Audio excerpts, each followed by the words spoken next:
And I am Mrs. Zackle. First, we are going to read the script. Reading the script is going to give you all the tools you need to create a memorable, creative, and compelling character. First, you need to make sure you understand the plot. What happens in the story? Use your English class skills and look for things that you normally would in English class.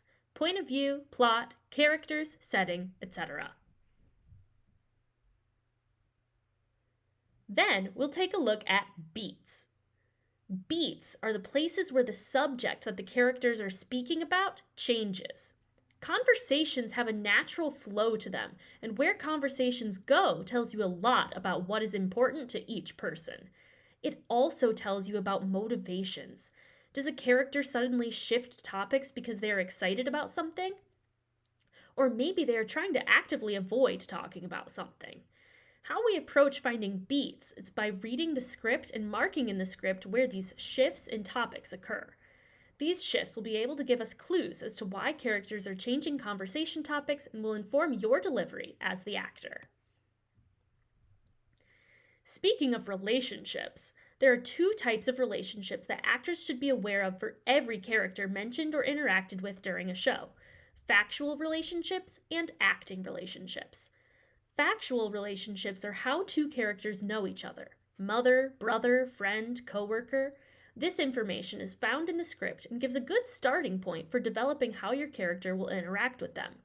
However, factual relationships are just facts. They don't always spark emotion or come alive. Even simple relationships on paper can be deeply complex. Mothers and children have relationships ranging from confidant and best friend to archenemy. Friends can be each other's rivals, and even enemies can act like friends on occasion. This is why the acting relationship is almost more important. Acting relationships are how your character feels about the character they know. From there, we move backwards and think about previous circumstance. Why are we right here, right now? What just happened? When people interact, very rarely are they doing a scene. People are usually coming from one place, having just experienced something, and going someplace else to accomplish a task. The interactions, unless planned, are happening in the middle. This means that every emotion from what just happened is still affecting them while they are trying to accomplish something else, all while the present conversation is happening. That is a lot of emotions and gives infinite options on how to speak, walk, and interact. It also means that each of these characters have whole other worlds happening in their lives off the stage. The audience only gets to see slivers of each of their lives. That is a lot of choices to choose from. So, how do we narrow it down? Start with what just happened, the previous circumstance. You can usually find it in the script before, after, or even during the scene. Did the character just lose their pet? Did they just win the lottery? Experiences affect our emotions, and the most recent previous circumstance always influences how we feel, act, and speak around others. No matter what the experience is, it will influence how you, as that character, interact with other characters.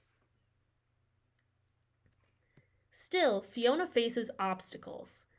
Obstacles are things standing in the way of your character achieving their goals.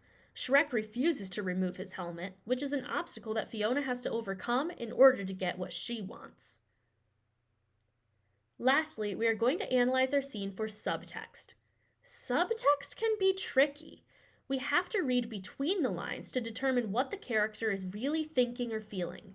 Hint, it might not be what they actually say. Subtext tells you how to say your line. Is your character pretending to be friendly but is actually really annoyed?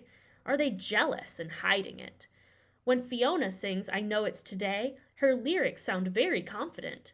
But when we've analyzed the scene for subtext, we may find out that that isn't how she really feels.